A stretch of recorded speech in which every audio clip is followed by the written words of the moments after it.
Welcome back to Daniel Ramble's Segmented Rants Edition, where we go on 1, 2, or maybe 3 separate rants that are somehow intertwined.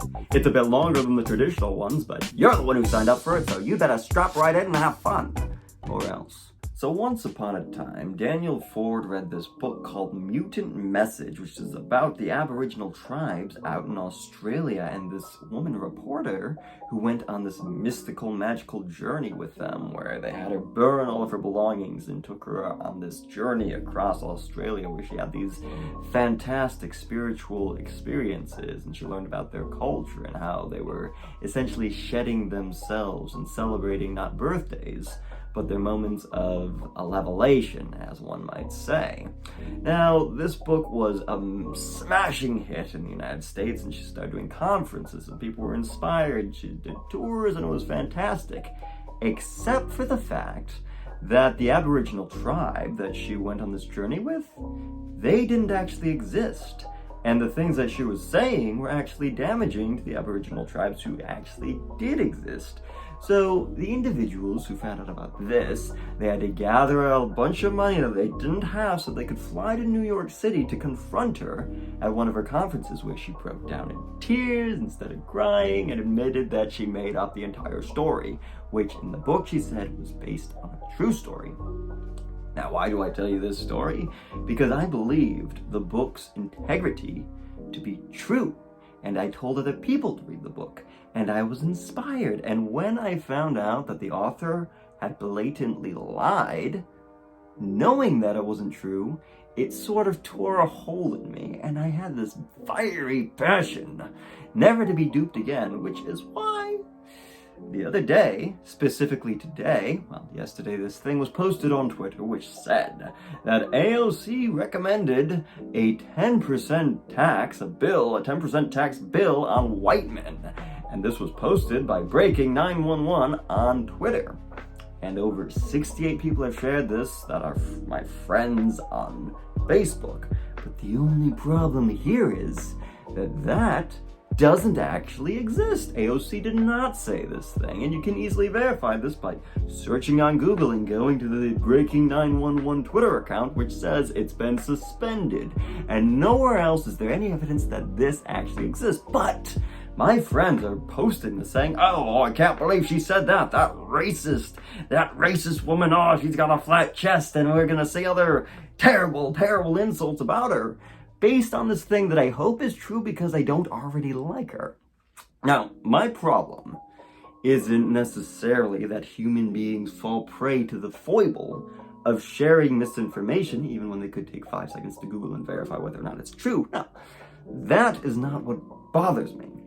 What bothers me is when individuals share false information and they're presented with the fact that it's not actually true.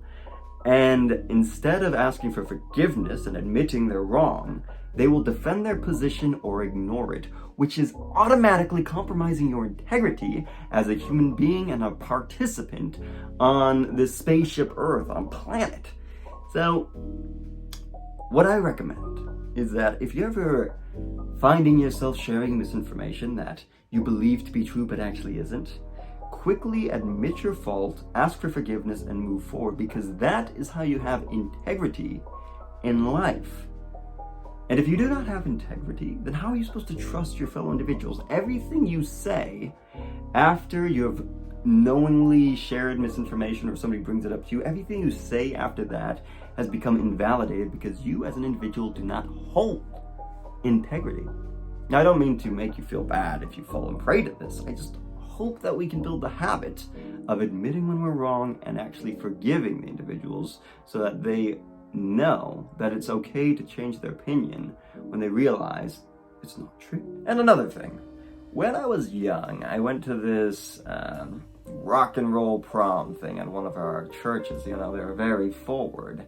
But while I was there in the basement, I stumbled upon some candy, which, you know, clearly was for the Sunday school kids, but as a young adolescent child, I didn't really care. And I started eating the candy, and somebody who, you know, it was just there, who saw me like, hey, that's not cool. Leave now, or I'm gonna call and tell people that you're a bad person and you gotta leave. Now this made me a very frustrated individual because I recognized that I did wrong and I left and I was huffing and puffing and not feeling very comfortable with who I was and the things I did. So instead of just going away, brooding, feeling terrible about this, I went back inside and I asked for forgiveness from the individual who had confronted me.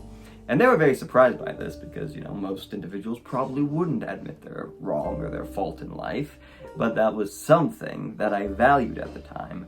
So instead of having a big conflict, we actually ended up hugging it out, becoming friends for the time, and life moved forward, which was because I admitted my fault and did not try to hold on to why I was right and they were wrong, which essentially has transformed the way that I go about my life, because I don't have to defend my positions if I am later told or proven that they lack truth value. I am not so strongly attached to my beliefs or my values that have a potential for being wrong that they're going to have me judge other individuals, because if my beliefs have me hate, harm, or hinder another human being, then they are not worth holding on to. And I believe that us as individuals in life, if we can learn to forgive both ourselves and other people who do wrong against us, that we'll have developed this art, which is essentially what I would call the art of forgiveness. Because if you can forgive yourself for making mistakes, and you can forgive the other individuals who actually call this out and actually maybe thank them because they prevented you from going down this path of never-ending sadness and despair because you have to constantly defend something that's not right, something that has clearly caused you to have a viewpoint towards the world or your fellow human beings that isn't actually serving you or humanity as a whole, then that's actually a good thing. And you should not feel too bad about it. Sure, you can feel uncomfortable because, washing away the grime that's a part of your soul can be a very uncomfortable thing, especially because you have to face the other things you might have done in the past.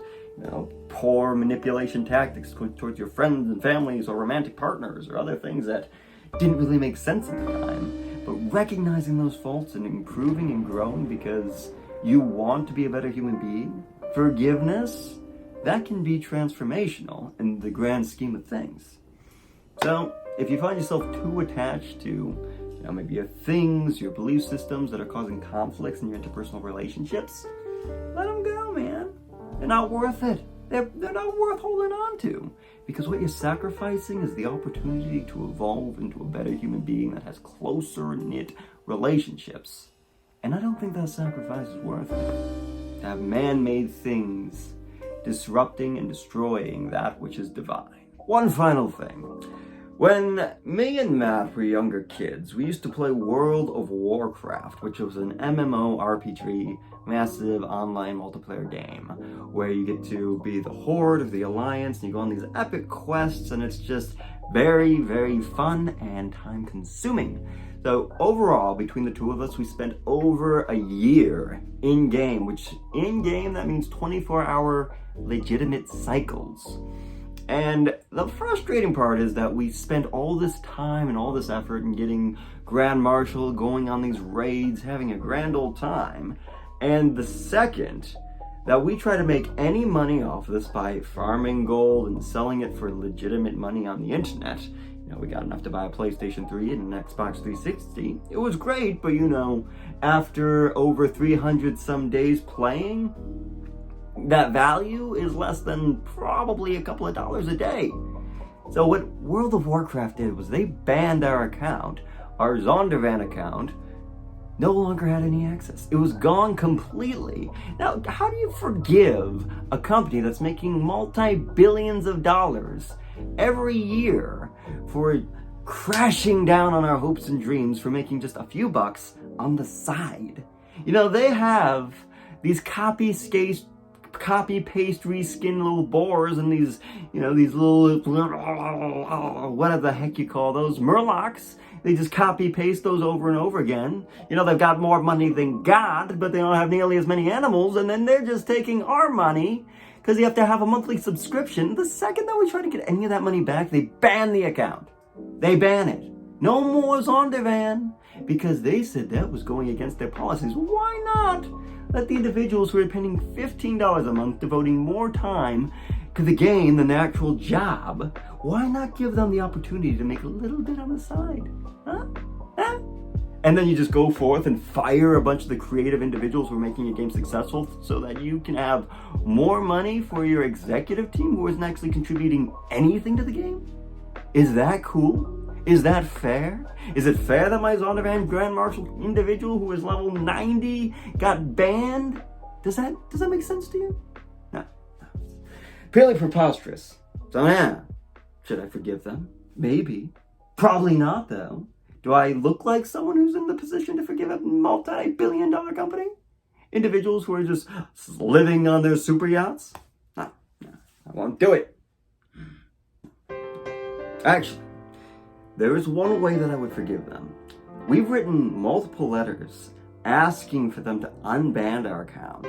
We've pleaded and begged. We went on our hands and knees. It's like, just give us our character back. We were wrong. We asked for forgiveness, and they did not give it back. Maybe we were in the wrong for breaking the rules, but they showed no remorse. They showed no sympathy to us as individuals.